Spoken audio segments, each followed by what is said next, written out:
अच्छा, बचपन से पढ़ने लिखने में कैसे थे? पढ़ने में तो बहुत तेज था, इसीलिए तो हम इसका माने की थी कि माने टॉप माने हमेशा संस्थान में फर्स्ट करता था। बोर्ड में भी बहुत उसका पूरे बिहार में उसका थर्ड पोजीशन था।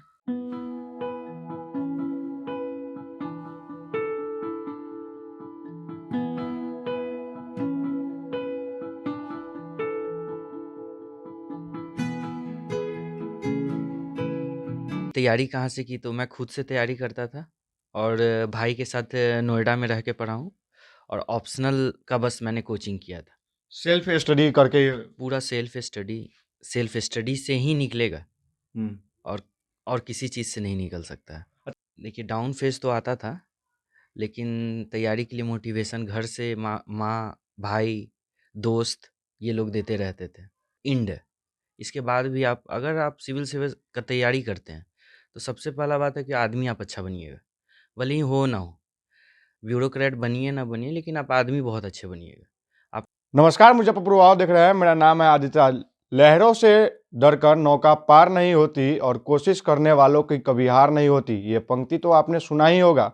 इसे साबित कर दिखाया है मुज़फ़्फ़रपुर के अभिषेक ने, जिन्होंने लगातार 5 बार बीपीएससी में असफल होने के बाद भी लगातार डटे रहे।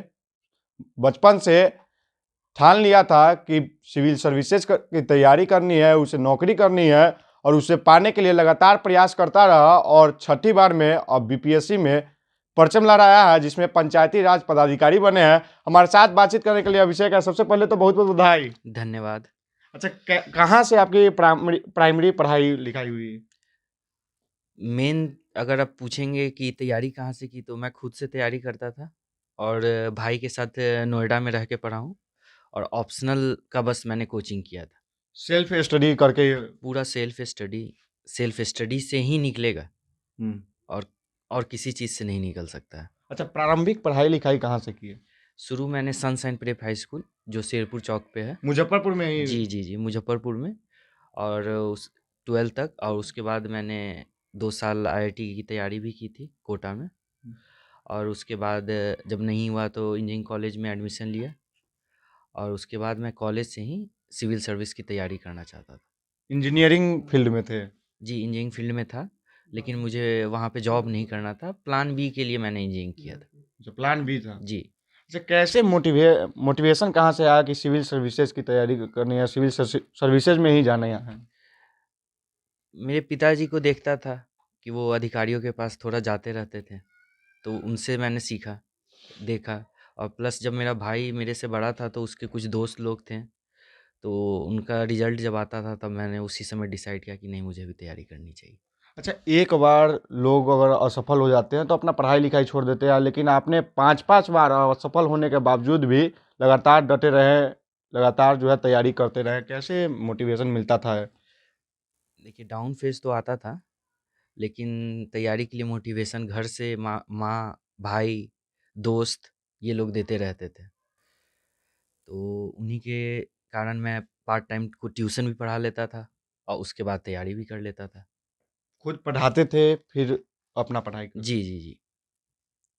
पहले पढ़ाया और जब एग्ज़ाम आया तो उस टाइम छोड़ दिया, फिर अपना तैयारी किया, फिर एग्ज़ाम दिया। ये प्रोसेस चलता रहता था। अच्छा, जो लोग असफल हो जाते हैं, अपना पढ़ाई लिखाई छोड़ देते हैं, उन्हें क्या मैसेज देंगे? कैसे तैयारी करें वो?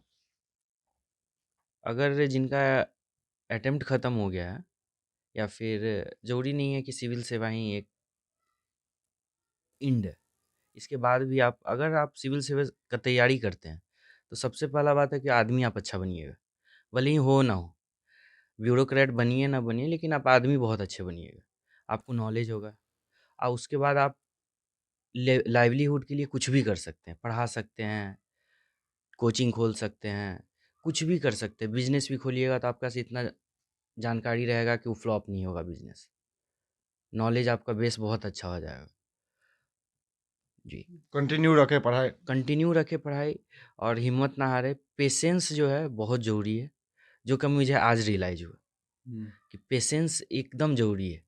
लिस्ट में पीडीएफ में नाम, लास्ट पीडीएफ में नाम जिन बच्चों का नहीं है और जिन बच्चों का है, उनमें कोई डिफरेंस नहीं होता है, कोई भी डिफरेंस नहीं होता है। तो ऐसा नहीं है कि उनका नहीं हुआ तो वो कमज़ोर हैं या खराब हैं, ऐसा कोई बात नहीं है, दोनों बराबर है।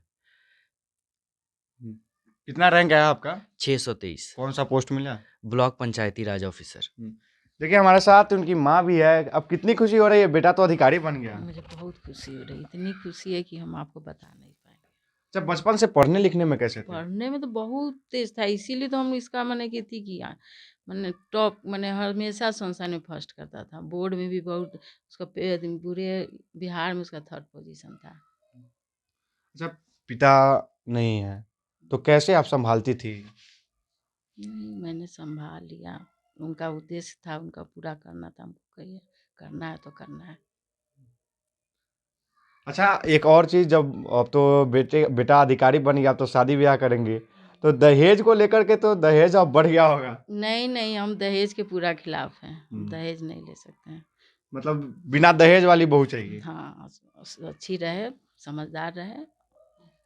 जो घर परिवार समझ सके। हाँ। बिल्कुल। तो आपने देख रहा है कि किस तरह से जो है तमाम जो लोग हैं, जो शुभचिंतक है, उन्हें बधाई देने के लिए घर लगातार पहुंच रहे हैं। वही परिवार वालों में भी खुशी का माहौल है।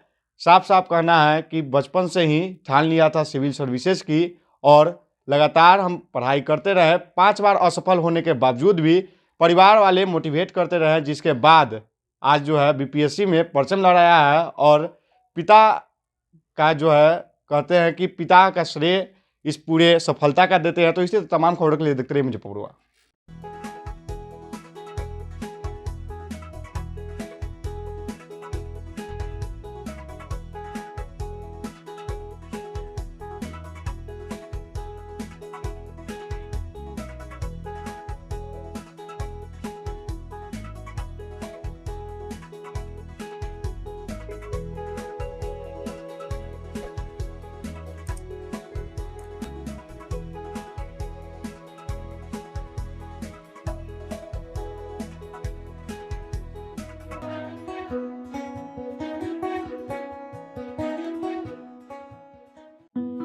मुजफ्फरपुर में पाएं शानदार क्वालिटी के ईंट, वो भी सीधे चिमनी से आपके दरवाजे तक।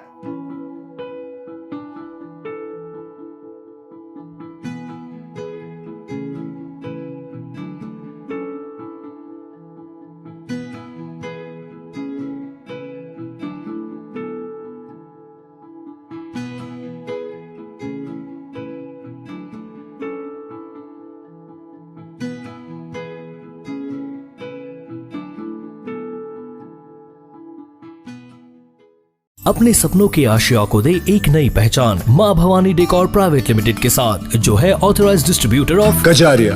देश की मिट्टी से बनी टाइल से देश को बनाते हैं। और जहां मिलती है सभी प्रकार के Indian and imported granite, marble, sanitary एवं कोटा स्टोन का अनोखा एवं आकर्षक संग्रह। माँ भवानी डेकोर प्राइवेट लिमिटेड मतलब a complete floor solutions. New 0 mile Dadar road, Muzaffarpur. Call 9934753111।